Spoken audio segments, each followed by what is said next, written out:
This is Long Live the Queen, a Wisteria podcast. I'm your host, Dorian LeBlanc, and today we're sitting down with Ralph Ollsen. You know him as Thomas de Leon, author of the Ladyborne series, or perhaps as Rex Ollsen, author of River of Song. Ralph, welcome to Long Live the Queen. Thanks, Dorian. It's great to be here. We're so pleased to have you. Thomas de Leon, of course, is a beloved author, and the Ladyborne series has been taking both worlds by storm. And you have more right than most to claim to be the author of Ladyborne, or at the very least, you are certainly a primary player of Thomas de Leon. Isn't that right? Yeah, that's true. I've been playing a lot of Thomas for a number of years now.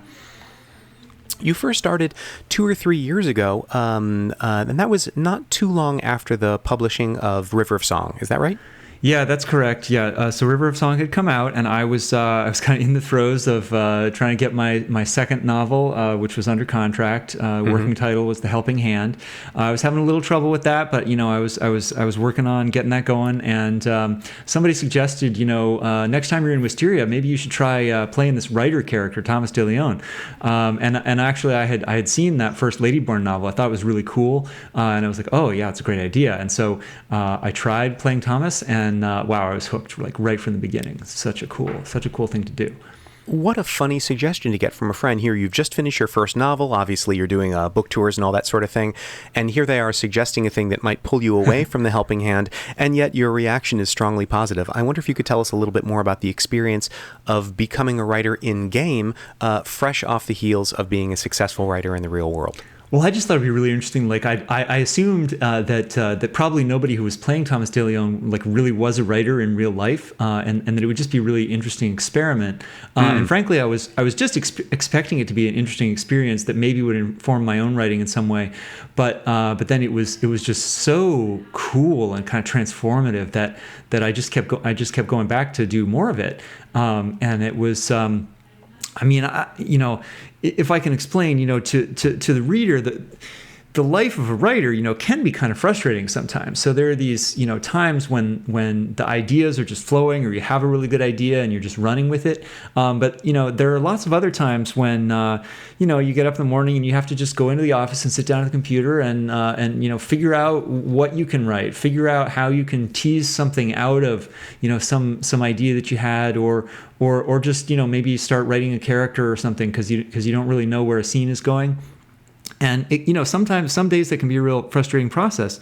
The collaboration that can happen between writers in the real world can be kind of interesting, and sometimes can be inspiring. But once I experienced the kind of collaboration that happens when you're playing a character in Wisteria, and you have all these other people who are playing that character at the same time, it's really, really interesting.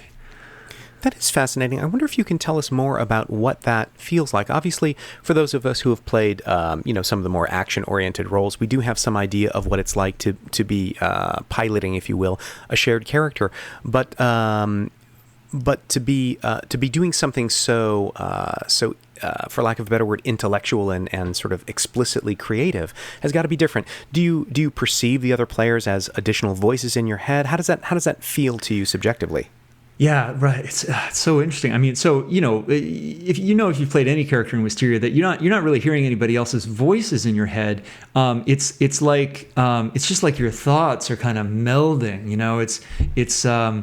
It's kind of a trippy experience. So if you imagine, let's say that you were in a writer's room for a TV show or something. I've never done that, but I've watched a lot of shows about that. And so how they're kind of saying all these ideas and bouncing off each other and jumping on stuff that sounds funny. It's kind of like if you could just read all their minds all at once. It's like everybody's ideas are just in your head, and they're going straight out your arm and straight to that antique quill pen and scratching it out on parchment, and you're just like, oh, this stuff is so cool, and you just know that the people who read this next Ladyborne novel are going to be so jazzed about what you're doing, and then later when you come out of it, you sort of have this intellectual experience where you're like, wait, how much of that did I really write? But when you're there, it just feels like it's you writing it, and it's insane. It's so cool. Oh, that's so fascinating. When I was preparing for this conversation, of course, I thought, well, how interesting can it possibly be to to be writing in game? But when you describe it that way, it becomes much more clear that obviously being in the middle of a combat is probably scary and uncomfortable and all these other things that we don't associate, of course, with playing combat characters. And it seems like the same sort of thing is true for you as a writer. Yeah, I wonder if we it's could. a different kind of emotional range, but it's so rewarding. Oh, that's wonderful to hear. We've got some questions on the feed I'd like to turn to.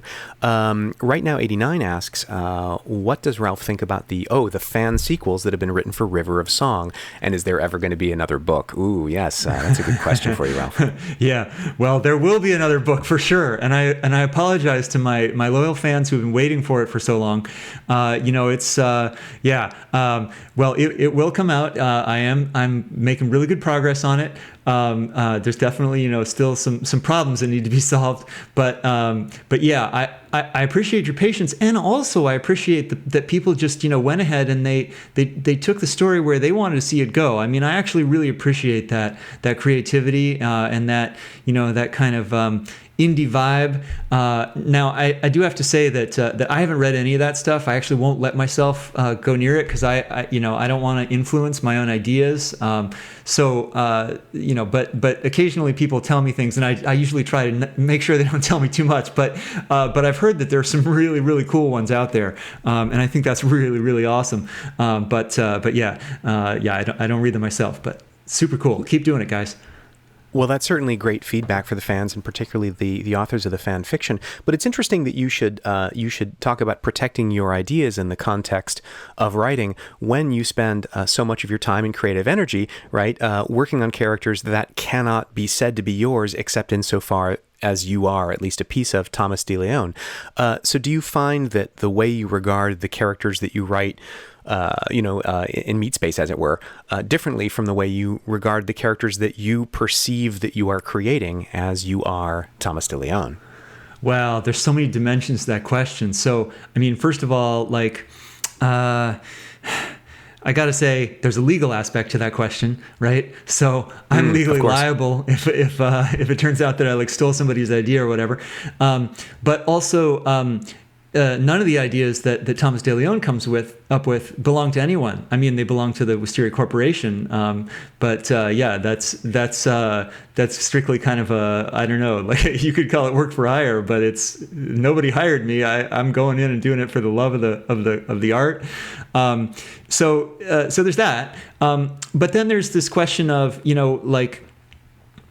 I have these characters inside my head, and I want their voices to come through, and I don't want somebody else's idea of those characters to distort that with my own books I'm talking about. And then when I'm talking about Ladyborne, it's like these characters already existed, and somehow I'm almost like getting a chance to play them, like if I was an actor getting a chance to play a character from a beloved novel, or maybe if it was like a toy based on a movie that I loved, and now I get to take that toy and make up a whole game that takes that character to a whole other planet or whatever.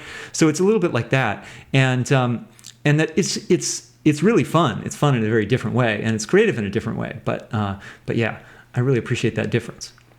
Yeah, and we really appreciate the generosity that you come to this with, both in terms of recognizing that these characters are in some sense shared property, and also your previous comment on the financial ramifications of doing this work, which the Wisteria Corporation obviously can monetize on their own. I've got another question here from the feed. Oh, this is an interesting one from Yub Yub. Yub Yub asks, why was Chapter 22 in Ladyborne's Revenge changed in its third reprint? I wonder if you have a comment on that. Well, okay, so yeah, it's really interesting because these books are coming out in Wisteria. They're coming out in a fantasy world, and people are reading them in virtual reality, which is pretty crazy. And then they get reissued in the real world. And when that happens, they go through a traditional publishing process where there's an editor and there's marketing people weighing in. And they're also very conscious of the fans because, the fans have had sometimes really strong reactions to things when they first came out in Wisteria. And so sometimes if there's a really, really big, all the fans really hate something, they really love something, or they really think something should have gone differently, sometimes the editors will actually listen to that. And they'll actually make a change. Or, if something is really confusing, confusing, they'll try to clarify it or whatever. So there's a process, and I have to say that I'm actually not involved in that process at all. Like once the book comes out in Wisteria, I'm basically done with it, and I don't get to be in those conversations. But I think that's how that worked and why that was changed. That makes sense. And I can imagine that it would be overwhelming to be involved in that level of retconning yourself. Instead, of course, it makes sense just to focus on the works that you're working on. But to get back to the fans that you just mentioned, I wonder, Art is Dead asks if there's a difference between how fans in real life interact with you versus the game world fans writing to De Leon. Well, so first of all, when they write, they email me usually, and often they're just like asking me questions like, when's the next book coming out, or what's going to happen to so and so, or maybe they send me suggestions, which I try not to read, or maybe they're just they just want to like tell me how much they like the book.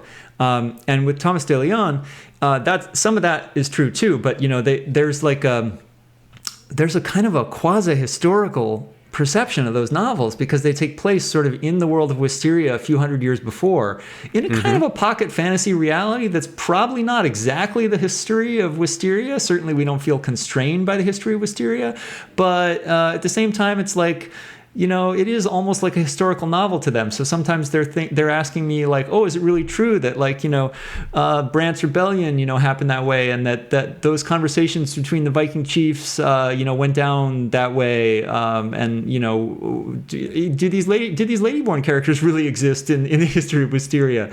It's just really funny, and I say they're asking that to Thomas De Leon.